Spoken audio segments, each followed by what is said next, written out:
Buenas tardes. Bueno, para mí es un placer participar en este homenaje a Luis Jorge Garay, una personalidad no solo de Colombia, sino que ha sido el autor de un gran aporte al estudio de aspectos fundamentales en la región. Lo digo como peruano, donde también nos hemos beneficiado de su aporte académico en esa materia.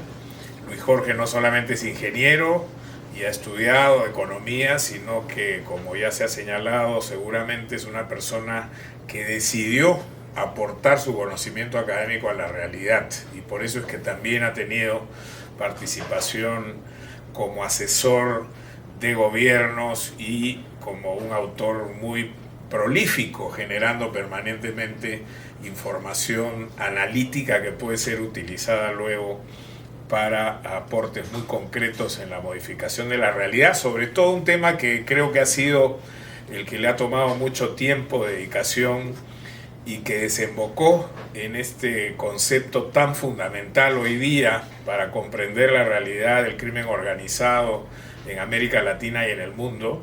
que es la reconfiguración cooptada del Estado. Hasta antes de la aparición de este aporte de el profesor Garay, se hablaba con mucha frecuencia de captura del Estado.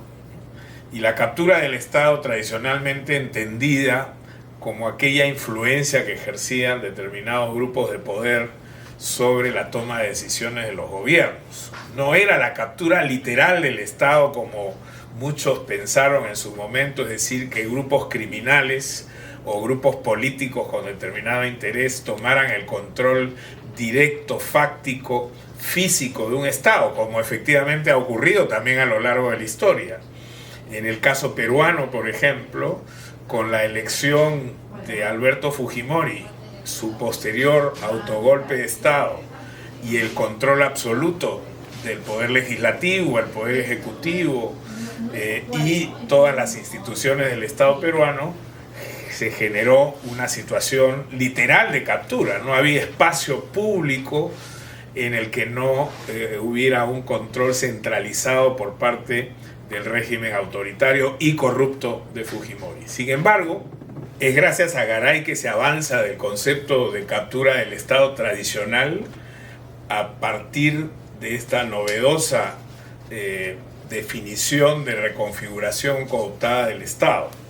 según la cual organizaciones legales e ilegales, no interesa tanto el estatus de las mismas, buscan modificar las reglas de juego tratando de influir en los regímenes políticos para validar sus intereses y legitimarse,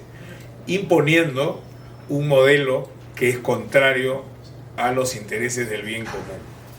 Esta novedosa definición sirve entonces luego como metodología de análisis para poder interpretar una serie de realidades lacerantes en América Latina, y eso es precisamente lo que Garay ha hecho posteriormente. Ha aplicado esta construcción teórica de la reconfiguración cooptada del Estado a algunas de las realidades del crimen organizado más significativas de la región. Ahí están para demostrarlo sus estudios sobre el narcotráfico en Colombia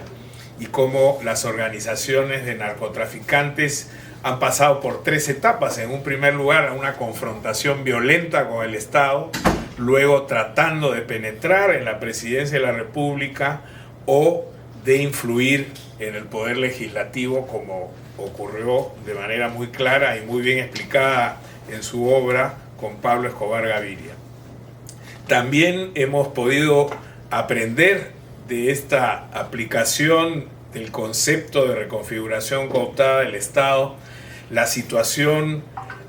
modificándose en una dinámica permanente también en materia de narcotráfico en países como México y Guatemala, donde nos enseña Garay en su texto, las organizaciones criminales mexicanas empiezan a tener control territorial, desafiando al Estado en el manejo específico de amplios territorios del país, y en el caso de Guatemala como un corredor amplio de droga hacia los Estados Unidos. Pero tal vez en lo que a mí respecta, tuve la suerte de participar en uno de esos libros, y en el otro obviamente me toca directamente porque se refiere a mi país. Son los dos trabajos que realizó Garay con Eduardo Salcedo en los temas de Fujimori Montesinos. Fue precisamente ahí donde conocí su aporte teórico y cómo se aplicó para uno de los primeros casos de organizaciones criminales sofisticadas como fue la de Fujimori Montesinos, este concepto de reconfiguración cooptada del Estado. Cuando pudimos ver visualmente, valga la redundancia, la situación de las relaciones o las interacciones entre los distintos actores, y ahí aparecen los actores centralizados, los hubs y los betweeners, cómo opera una red criminal de una manera absolutamente eficiente y en algunos casos con mayores concentración de poder en determinados personajes, lo cual también sirve para poder construir una política criminal. En uno de sus últimos libros, el del superpoder corrupto en Venezuela, queda claro, por ejemplo, la concentración del control de las redes criminales en una persona fundamental que es Nicolás Maduro, y cómo ocurren también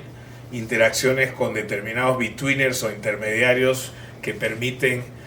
una acción eficiente de esa super red que efectivamente se ha conformado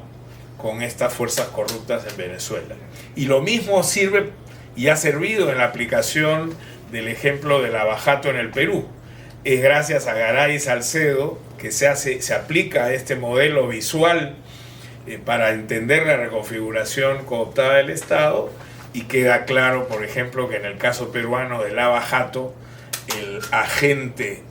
Simones Barata de la empresa Odebrecht cumple un papel central en el control de las interacciones entre toda la red criminal y cómo se va asociando con distintos funcionarios públicos. En suma, no quiero cansarlos con esto que ya todos ustedes seguramente conocen bastante bien. El profesor Garay es un académico, pero no solamente es un académico, sino es alguien que ha ingresado también a actuar en el ámbito de la política real precisamente para aplicar sus conocimientos, y eso nos ha servido a otros que estamos en el esfuerzo de tratar de entender para poder incidir en la política criminal contra las organizaciones delincuenciales estos elementos tan importantes que su obra nos ha traído. Para quienes estamos en el esfuerzo desde la comunidad anticorrupción regional, me consta que el aporte de Garay ha sido un elemento central, porque cuando uno entiende desde esta aplicación de análisis de redes criminales con el concepto de reconfiguración cooptada del Estado, dónde es que se concentran las interacciones o cómo es que actúan las redes, es entonces posible diseñar estrategias y políticas criminales de contención que permitan eliminar o al menos reducir el impacto de estos fenómenos ilegales. En ese sentido, entonces, una vez más, quiero felicitarme de haber tenido la oportunidad y la suerte de conocer a Luis Jorge Garay y agradecerle por el aporte que su obra ha tenido para quienes estamos involucrados en la tarea de luchar contra el crimen organizado en la región. Muchas gracias.